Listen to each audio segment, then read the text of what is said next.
I'm going to probably just tell a bunch of stories, if you don't mind. I used to be accused as a teaching beginning anthropology. People would say, well, you're not really a professor. You don't.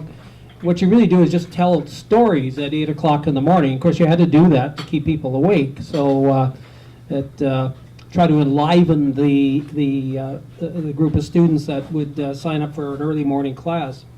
So I will. I think the issue of the stories will become apparent though as we go along here, and try not to make this too long, because I understand this is my role is more of an animator and to stimulate some sort of discussion.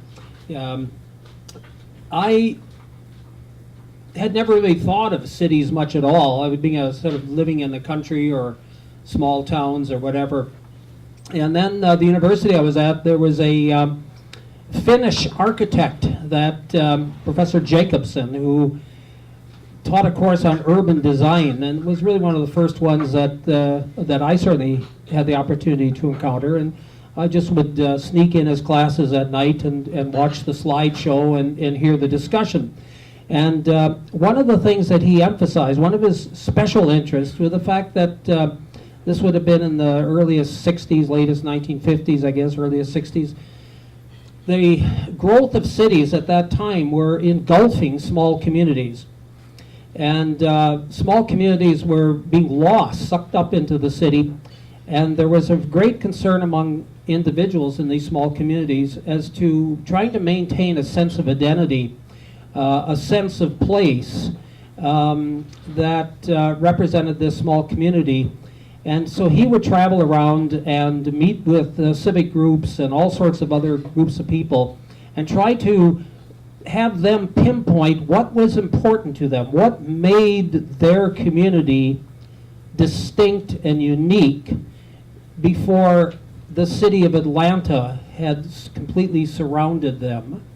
And it was quite surprising. Sometimes it was a watering trough and hitching rings where horses would come to town and they would be tied up and watered, and that's all it was. That was, to them, that was the most important item in their community that gave them a sense of identity and community cohesiveness, a sense of place. So many of the things were small, mundane, and extremely personal to that community. Now we know that we have Strathcona, and remember, I don't even know if it's finished, but Strathcona Fountain was a big deal to have it finished, and that seemed to be the symbol of the community of Strathcona.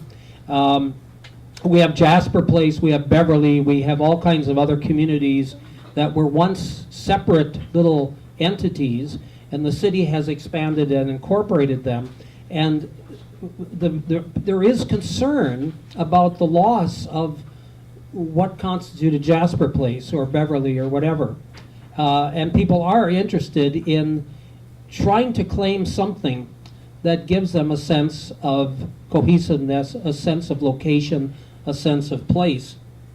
So I got interested in this topic quite a while ago, and then started collecting information, being inspired by different sources. Does anyone remember the Planet Drum Foundation? Does that ring a bell? Planet Drum.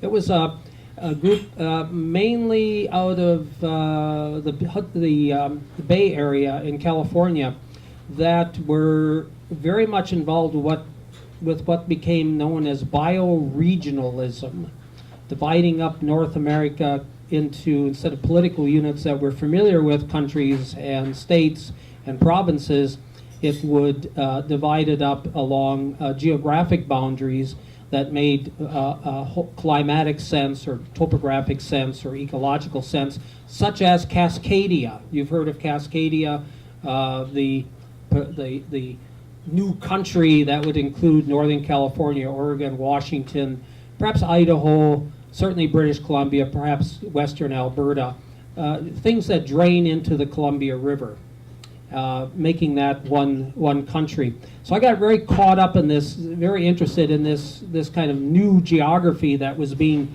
conceived of, and along the way came a number of other influences.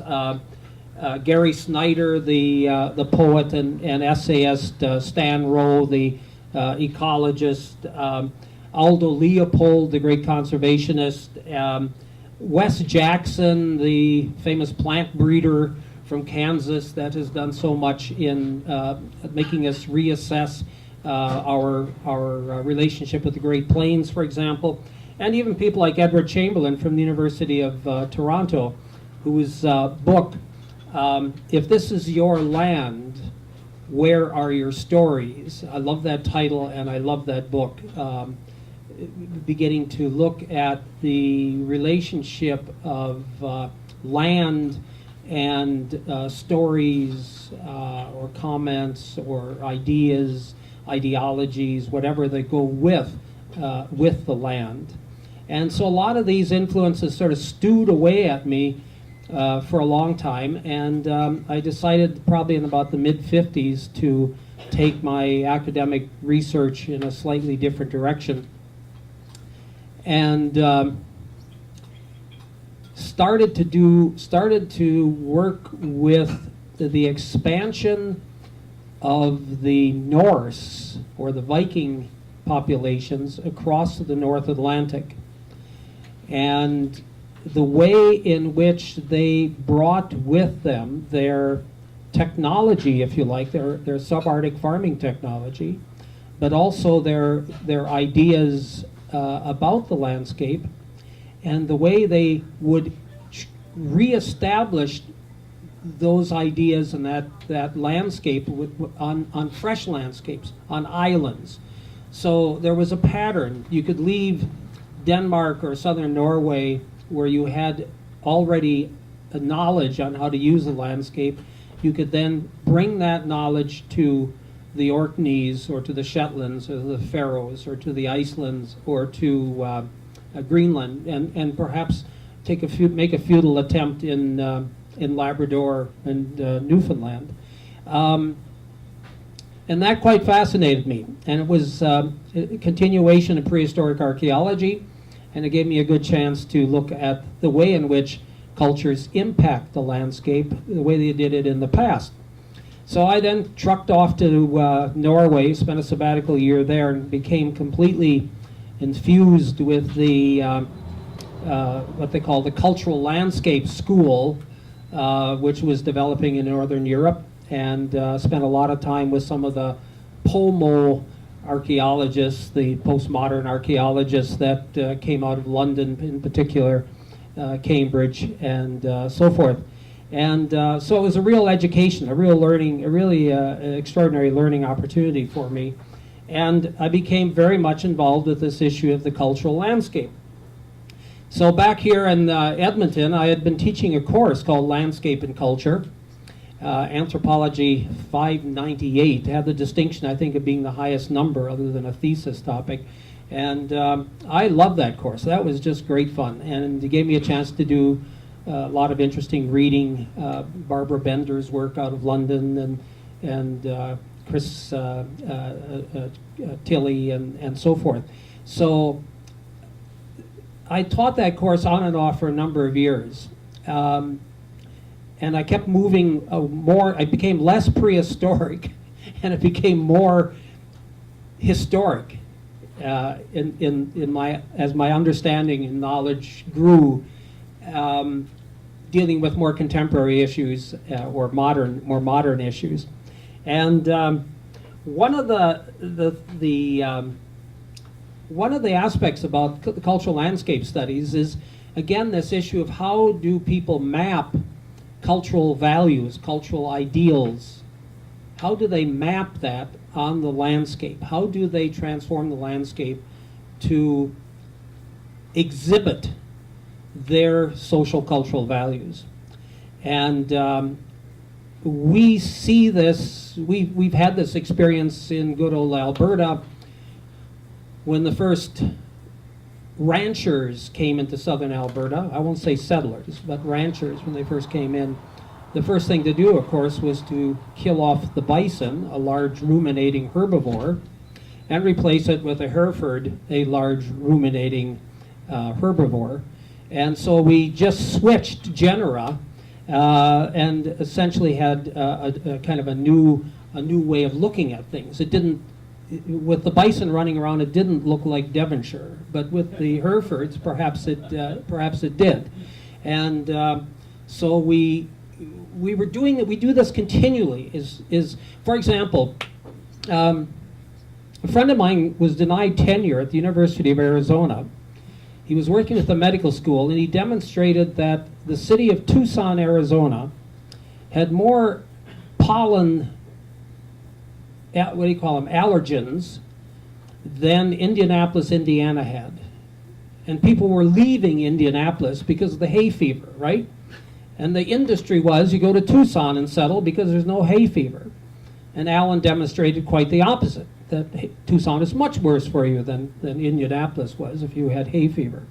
And as I say, the medical school, and then it wasn't the medical school, it was the Chamber of Commerce, I guess the real estate board told the university, get rid of Allen, and indeed they did. So we lug our lawns with us, fly over Phoenix sometime. We lug our ornamental shrubs along with us. We transform the landscape continually wherever we go. And this relates specifically to belief systems that we have. For example, like in Edmonton here, killing off dandelions. We all know what a terrible, terrible, terrible affront to civilization a dandelion represents. And we must eradicate these things at all cost. Very much part of our ideology. In any case, I think you get the idea. There's even a wonderful little book written on the Danish, Danish broom communities, or what's the word that they use for it? Can't remember it now, but a specific type of vegetation and how it relates to Danish nationalism. And as these areas of these broom communities get smaller and smaller, presumably Danish nationalism shrinks with each plant that disappears. So eventually I got to the end of my tenure of teaching, and I thought, well, I'm going to teach landscape and culture one last time, make it my last course. Only this go around, I'm going to choose the topic that interests me the most, that we know less about than anything else. No one seems to be doing any research on it or thinking about it in a systematic way, and that was the sense of place. And so I started, I rounded up, I don't know, 9 or 10 students, graduate students, and I made a reading list with about 30 papers and 5 books, which was pretty onerous. And we tackled this topic of the sense of place. Now, one of the reasons I wanted to do this is I'm really curious why anthropology has been very, when it comes to ethnography, we know a lot about house styles and hunting technology and whatnot, but we know very, very little about, until more recent years, we know very little about humor, about love, about compassion. We shy away from emotional things because that's a little trickier to deal with. And so there's a lot that we don't know, and one of the topics that seems to be devoid in any of the, completely missing from a lot of ethnography, is this idea of a sense of place. Why do you like it here? Why do you want to stay here? What is it about the landscape that makes you feel comfortable, and so forth? So I wanted to see what this business of the sense of place, how it appeared in anthropology. And I was also particularly interested in the way in which the sense of place fitted into environmentalism. I had an idea that, I don't even know if it was my idea or Gary Snyder's idea or someone else's, but the thought was that we really don't have a sense of the worth of the landscape and the plants and animals on it until we ourselves develop a comfortableness with it and begin to develop a sense of place. So I see an intimate link between the sense of place and environmentalism. And I hearken back to the days, or to my reading of Aldo Leopold's famous book, the Sand County Almanac, and the legendary status that his little cabin, weekend cabin, has. In fact, I visited the Leopold cabin again this summer, and it's like going to kind of an environmentalist mecca. You know, you feel like dropping to your knees. But were one to do that, you might crush a violet or something. So you better stay upright as much as you can. And and I really, again, renewed this feeling I had about that this location. There's something very important about this location, and it's not just me. It's an idea shared with many other people, that this is where so much of Leopold's writing took place, and you can see this bench where he sat early in the morning with his cup of coffee, watching the sunrise, listening to the birds, noting what level of light, what measured in lumens, as I recall, are reached before the robin sings, or before the nuthatch does this, or before the grouse does this, and so forth. So it's a fascinating place. One thing I discovered is that there really aren't any definitions about sense of place. Or let's put it the other way around. There are a lot of definitions of what a sense of place is. People will allude to it in many, many different contexts. And so it's fine with me. I don't necessarily like definitions because I don't want to be tied down with a single point of view. This is a very workable topic. And what is it about the sense of place? Well, it's a very personal experience, very, very personal. It's a sense of belonging. It's a sense of being comfortable in a location or with a location. It's a sense of being comfortable in a geography, in a particular biological environment. I love deserts, and I always feel very comfortable in deserts. Looking up and seeing the huge cedars of Vancouver or Stanley Park or wherever doesn't turn me on one little bit. But a lot of gravel and a few cactus is, to me, fantastic. And so we feel comfortable in different types of environment. I noticed in going through the literature that some people link sense of place very, very much, the sense of comfort, of support, of feeling integrated into the environment, or whatever, that they link it up with language. And one of the most interesting articles I read by a young woman from the Salish Nation in interior BC, who makes it very clear that her whole life revolves around the geography of interior BC, the southern Okanagan region, because that's where she can hear Salish being spoken, her dialect.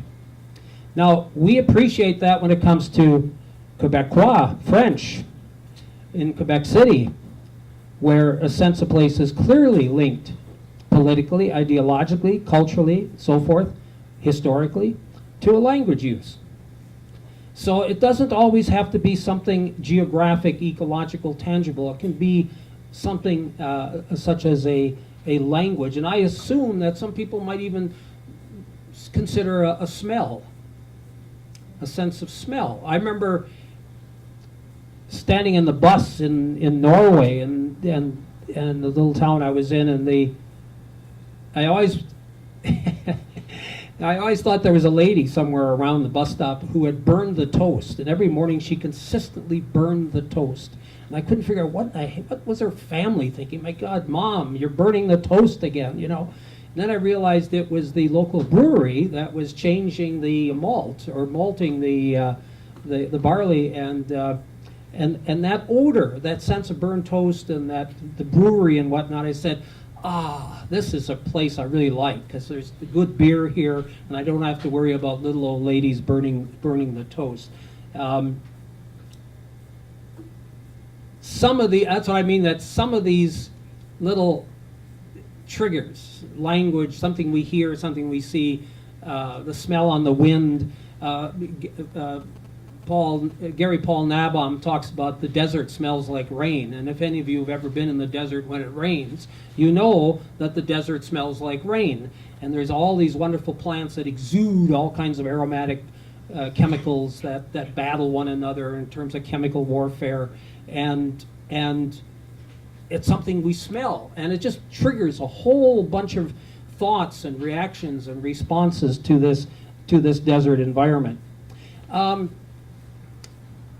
Many years ago, I've done a lot of work up in the northern Yukon and Mackenzie country, and I met a husband and wife team that were making a documentary film, and I was in the small community of Old Crow when they came in with the film to show it to the local people.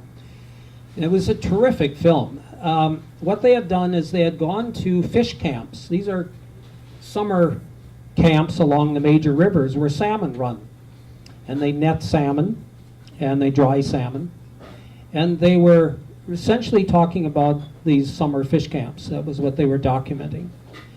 And they were documenting it, the voice, the actor in the film, in the documentary, was a local young woman, now a student when the film was made at the University of British Columbia, who had left home to get a high school education and then a university education, but always came back in the summers to take part in the fish camp.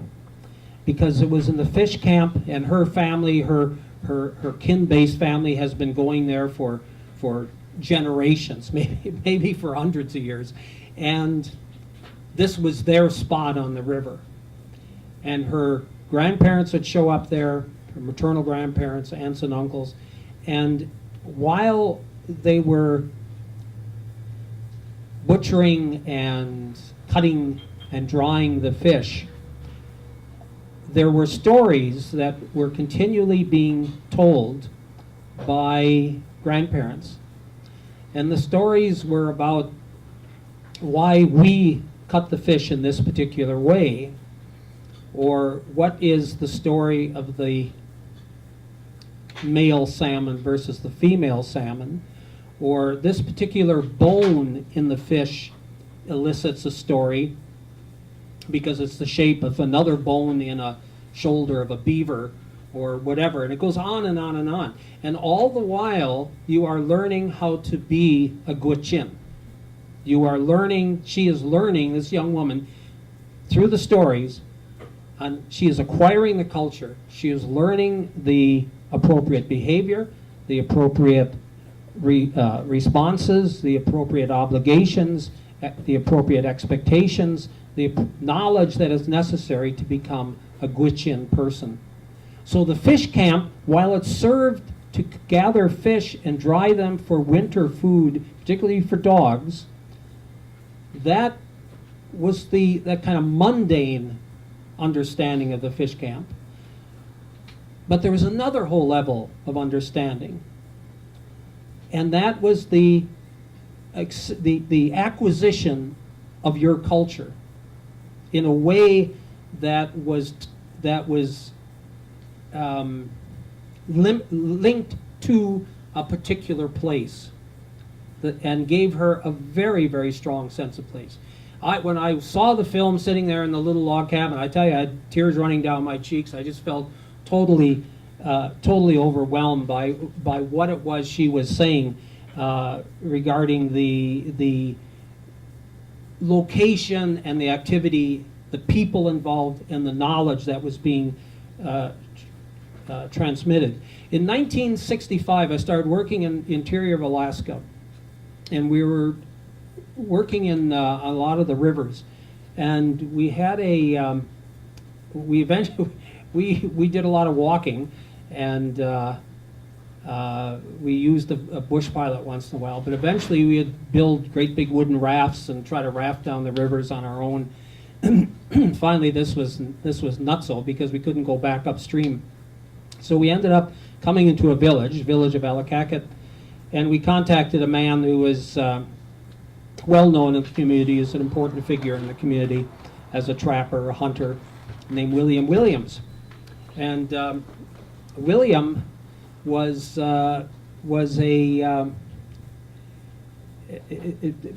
very slight little guy, tough little guy, and he had a motorboat. So we hired him to take us up and down the river. So we spent a lot of time with William, became good friends. In 1973, I think it was, the Alaskan land settlement claims had been completed, and Allakaket was no longer a quaint little Indian village. It was now a municipality with a mayor and a lot of young men who had returned from Vietnam, who were unfortunately not at all agreeable to having white academics tramp through the local bush. So we avoided Allakaket. I went back in 1991, I think it was, to work in upriver from the village. And at that time we said, well, should we get a boatman? We said, no, it was just too much chaos back in the 70s. Let's forget it. But we set up camp and a river bar next to this great big geological section, which is what we were working on. And late at night, a lot of visiting is done late at night and with the Athabascans. Get 24-hour light, no bugs, and so you lay in your tent sleeping, and all of a sudden you can hear way down the river the sound of a motor, a kicker. And that's the first sign that sure enough, someone's going to come to visit. They're out hunting ostensibly, but they have multiple purposes, looking for game in the dusk of the midnight sun, and looking to come and visit. And sure enough, they stopped right at our camp, and Donald Williams came out, William Williams' son.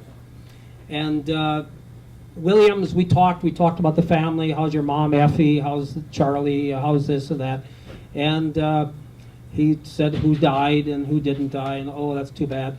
And there was this kind of feeling that there was a reason for him. It was like there was a purpose. He wanted to give us something or tell us something or whatever. And it took a long time, several pots of tea, sitting around a little makeshift campfire and whatnot. And finally he started talking about just across the river is a great place to get beaver. And in true Athabascan style, if you trap all the beaver out, you can be guaranteed that more beaver will come, which is doesn't make any sense to wildlife managers, but makes perfectly good sense to Athabascan hunters.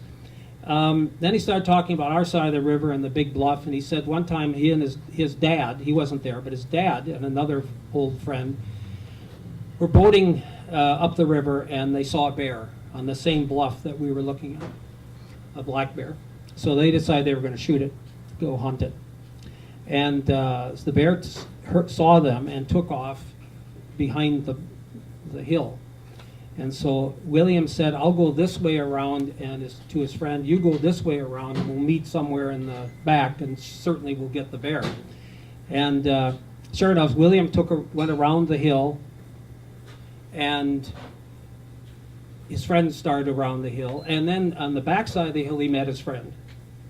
And his friend said, I didn't see the bear.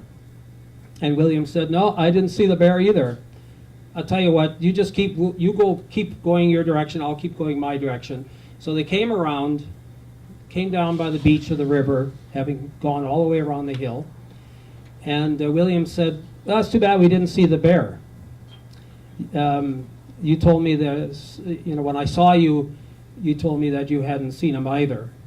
And his friend looked at him and said, I didn't see you behind the hill.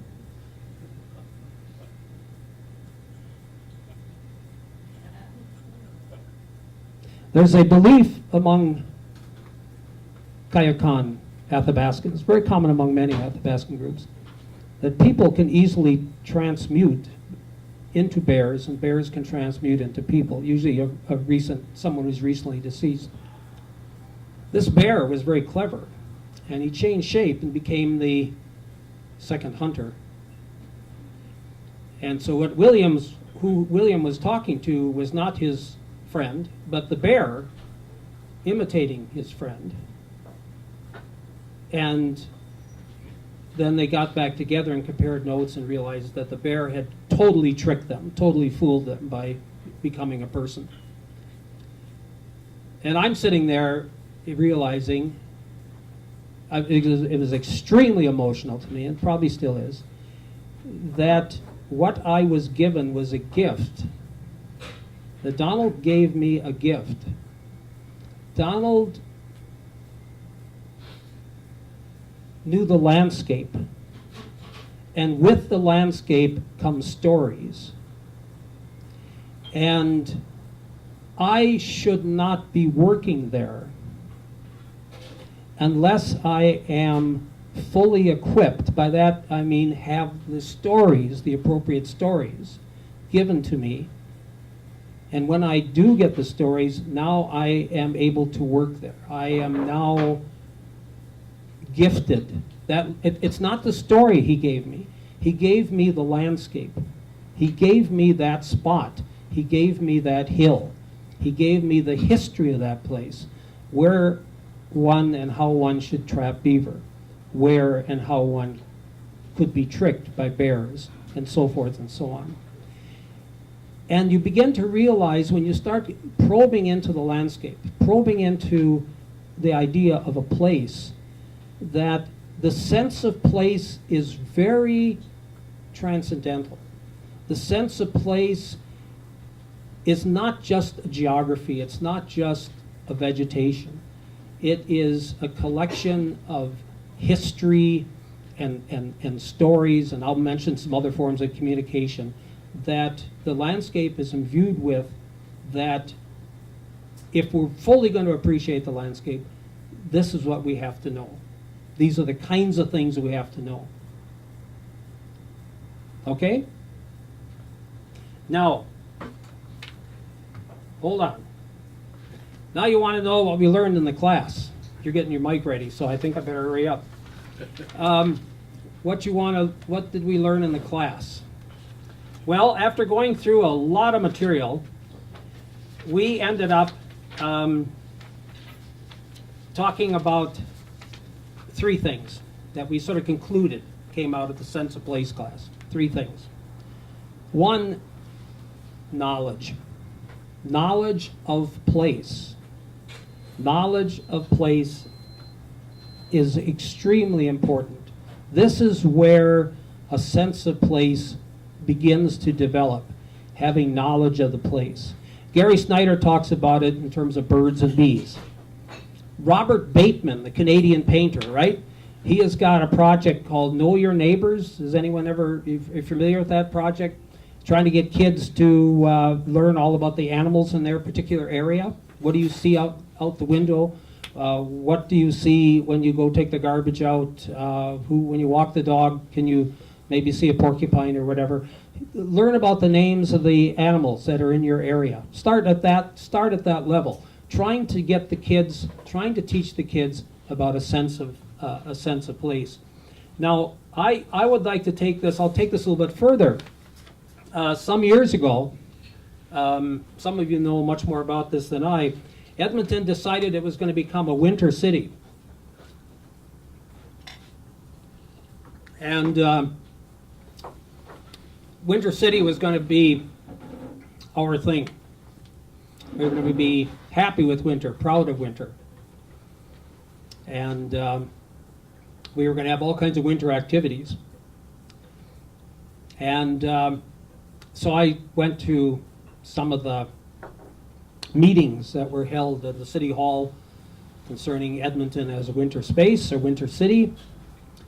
And came back with a feeling that very few people in Edmonton liked winter, and very few people knew anything about winter. And I dare say, even in this room, I bet 25% of us would certainly fail if I said, explain to me why there is winter.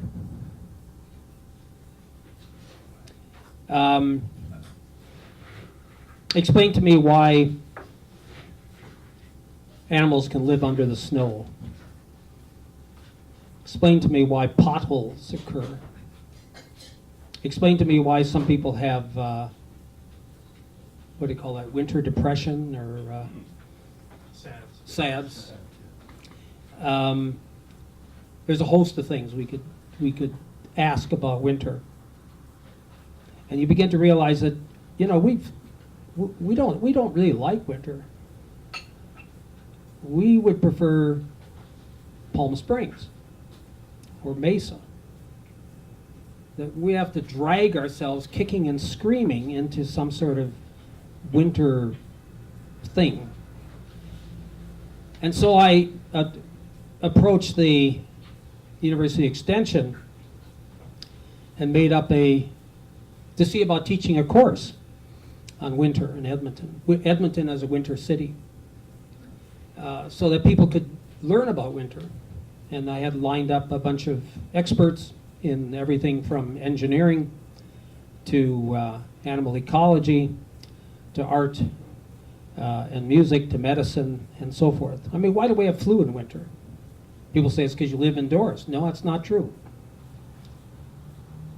Flu germs transmit easier at colder temperatures than they do warmer temperatures. Very interesting.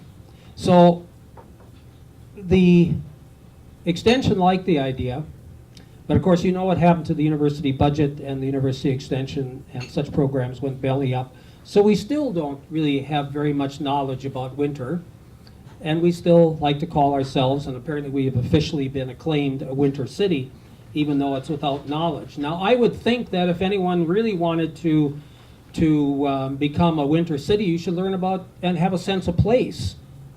You should learn about winter. Urban environments, it's easy to talk about sense of place on riverbanks and interior Alaska and so forth, but I was thinking about urban environments because the course, or what are we doing, the cafe was dealing with it. My kids, I remember years ago, I got them a book called Paper Bag History. There was a series of kids' book called Paper Bag Books. And the paper bag book on math, paper bag book on whatever else. It was genealogy, paper bag book on history, and so forth. And they were printed on brown paper. And they were very clever. They were very, very excellent. I don't think they're in print anymore. But one of them was Paper Bag History. And it talked about getting your kids to meet the oldest people in the neighborhood. Who is the oldest guy in your neighborhood? And luckily my kids went to a country school, so there was a lot of interest in the so-called pioneers, and they would have elders come into the community or into the school and talk. What are the oldest buildings in your community? Are there any famous murders that took place in your community? Was there a wife that disappeared and has never been heard of or seen of again, and the stories that surround that? I remember as a scout, we always had those kinds of stories on full moonlight nights, and she would run around trying to find her head. Isn't that the one that? And it was always fun. What about, are there any old brothels that are operating or not operating? I know and I love Dawson City, Yukon is a community with a tremendous sense of place because it has this extraordinary history. And there's one of the bed and breakfasts is an old brothel, and it's always great fun to ask people. You wonder how many, you nudge, nudge, wink, wink. Did you do it last night, with your wife? Well, did you do it? Did you do it? Because if you did, there were probably 5,000 other people that did it in the same room at some time, 100 years ago or so. Dance halls. What about old dance halls? Where I kind of grew up was the dance hall, the Riverside Ballroom, where Ricky Valance, Buddy Holly, and the Big Bopper gave their last performance before they all died in the plane crash on their way to Iowa. You know about that?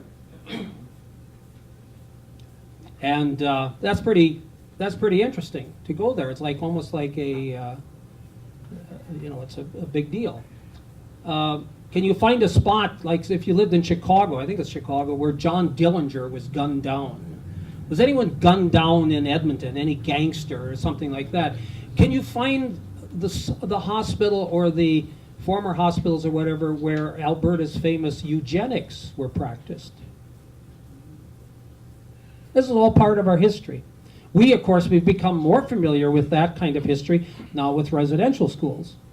I've heard various estimates on how many residential schools for First Nations peoples there were in the city here, but I'm told that whatever number is given, that in fact there were many more than that. So knowledge becomes really, really, really important, not just in the natural environment, but in the urban city environment for engendering a sense of place.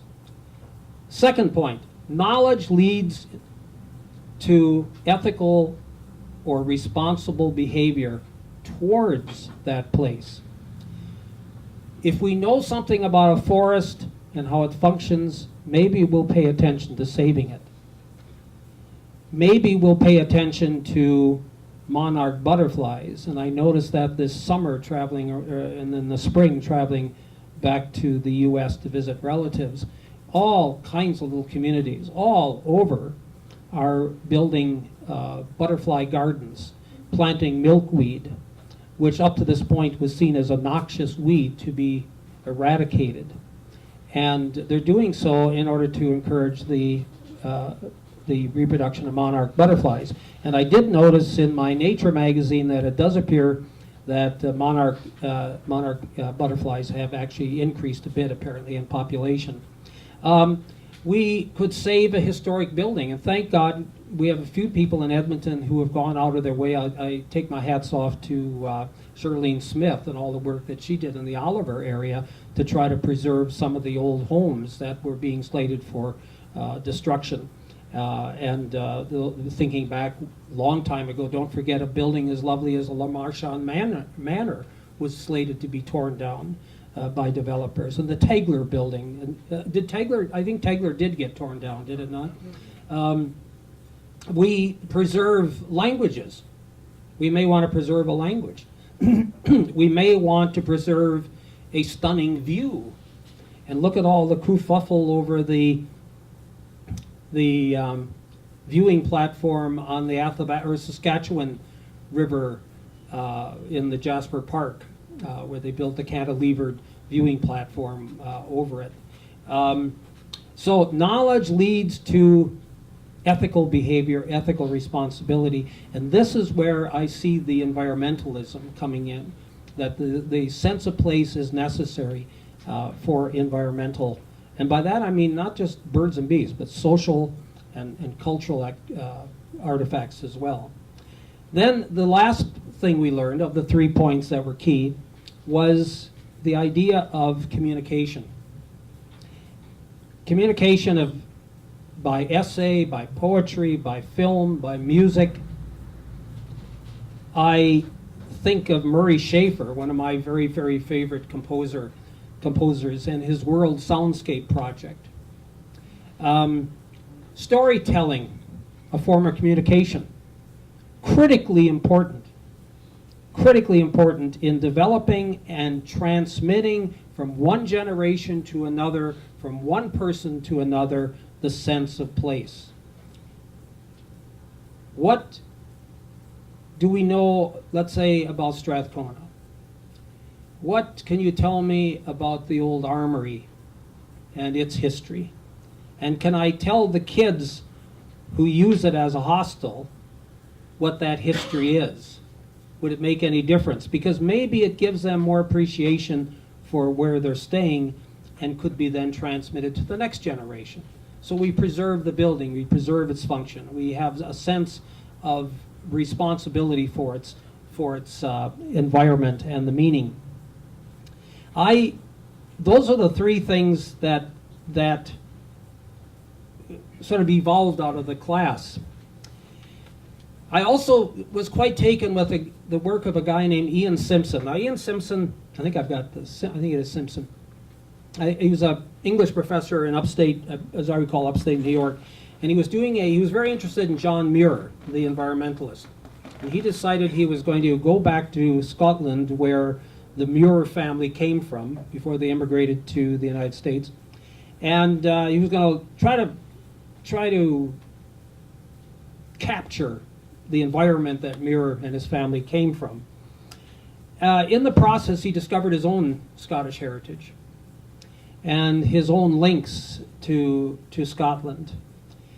And this required him then to ask the question, what happened to my own heritage when my forefathers came to North America?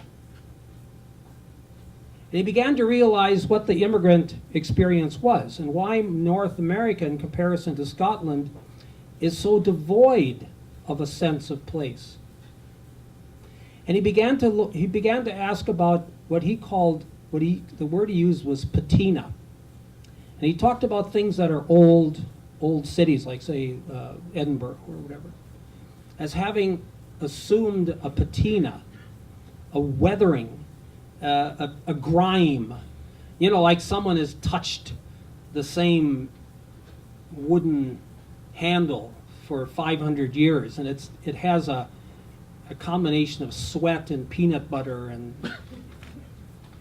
whatever, unmentionable stuff, germs, dirt, and that patina was very much part of the urban environment as he saw it. And it's that patina in his mind that generates that sense of place. It's that patina that could not be brought to the New World. If you had it, you were burdened with it. What are you being burdened with? You're being burdened with social responsibilities for relatives. You're being burdened with old ideas. You're being burdened by the monarchy. You're being burdened by any number of things, a dead-end job, a lost a future, a sense of displacement. But if I go somewhere else and I jettison that patina, I can start anew. So the immigrants were coming with an entirely new slate, no patina. And maybe it was necessary. It would certainly have been an impediment. I got thinking of this. I was reading this summer, I was down in New Mexico. I'll say a little bit about New Mexico and then I'll quit. I found a book that I've been wanting to read for a long time, Willa Cather, book called Death Comes for the Archbishop, and it's about the novelized biography of the Archbishop that built the, I think it's St. Francis Assisi Cathedral in Santa Fe. I'll just read a little section in here, which I think is quite interesting. But the Spanish fathers who came up to Zuni, an Indian community, then went north to the Navajos, west to the Hopis, east to all the pueblos scattered between Albuquerque and Taos. They came into a hostile country, carrying little provision but their breviary and crucifix. When their mules were stolen by Indians, as often happened, they proceeded on foot, without a change of raiment, without food or water. A European could scarcely imagine such a hardship. The old countries were worn to the shape of human life, made into an investiture, a sort of second skin for man. There were wild herbs and wild fruits, and the forest fungi were edible. The streams were sweet water, and the trees afforded shade and shelter. But in the alkali deserts, the water holes were poisonous, and the vegetation offered nothing to a starving man. Everything was dry, prickly, sharp. And I that really struck me when I read that, because she was really laying out this idea of the old world, that kind of patina, that comfort, the landscape, the environment shaped to the form of a human, so you could literally fit, you could just fit right in automatically. And they came to New Mexico, and what did you find? Something totally different, totally foreign, something that would be very difficult to assemble in any way, or say redefine as a sense of space, sense of place. One last thing, Santa Fe. Since we're talking about cities, I want to say a little bit about cities. I was down in Santa Fe. Very fortunate, my family had lived in New Mexico back in the late 50s, I guess 60s, and so I had a chance to see Santa Fe, New Mexico for over a long period of time now. It was settled in about 15, it varies, you can, these church records, military records, whatever, but somewhere around 1590, there was a settlement there. It didn't actually become a identifiable community with a name until about 1610. It was settled by a lot of the crypto Jews that had joined the Spanish army to get out of the pilgrims of Spain and come to the New World. Of course, there were terrible struggles, battles with the Pueblos, and on several occasions, both Taos and Santa Fe, the Spanish were rounded up and killed. It was taken over eventually by Mexico. The Santa Fe Trail in 1825 came through, and we began to see trading occurring in Santa Fe with the rest of the primarily the United States. In 1845, it was annexed to the United States as part of the Texas annexation.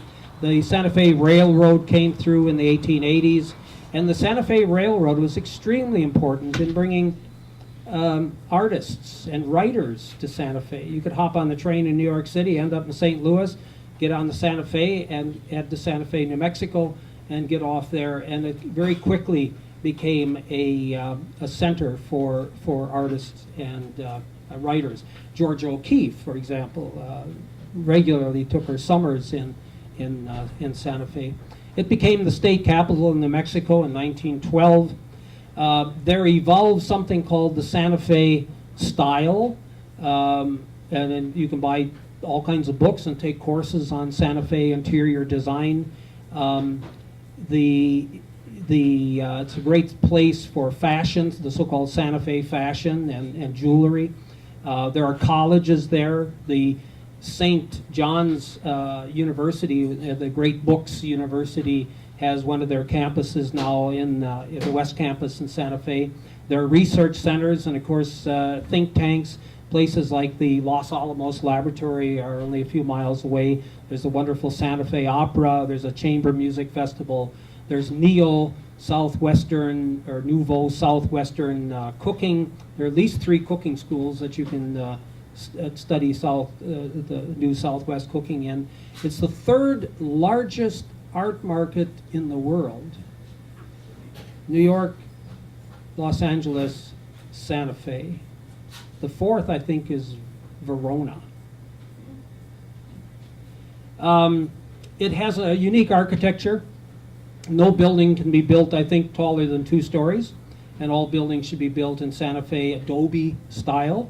And so there's a premium on adobe brick and plaster and earthy colors, and so you can drive through a neighborhood and never see a house until you suddenly realize, oh, those aren't piles of dirt or outcrops of rock.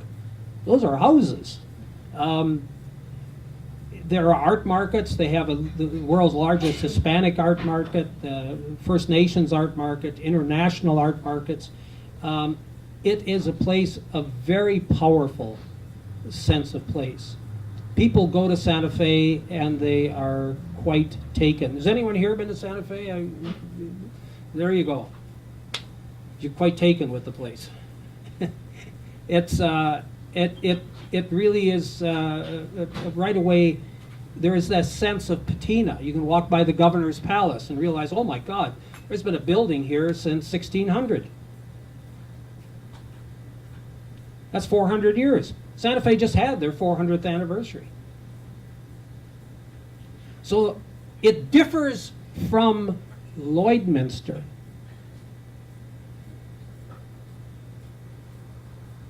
Anyone been to Lloydminster? Most people sleep through it. It differs from Barhead. One encounters longevity of human settlement, because before the Spanish, there were the Pueblo people for 1,000 years at least. Quebec City is another city that people often speak of reverently as a place with reverence, as a place that has a strong sense of place. Founded in 1608. St. John's, Newfoundland. It's hard to say when it was actually formed as a city, but perhaps as early as 1580. It didn't receive its city charter from the British government until 1921, which I think is quite interesting. So I'm going to leave it with that, because I think the idea was to generate some ideas and perhaps some discussion, and I'm really embarrassed that I took far too long telling stories, but I think hopefully that helped to make the point. Thank you very much.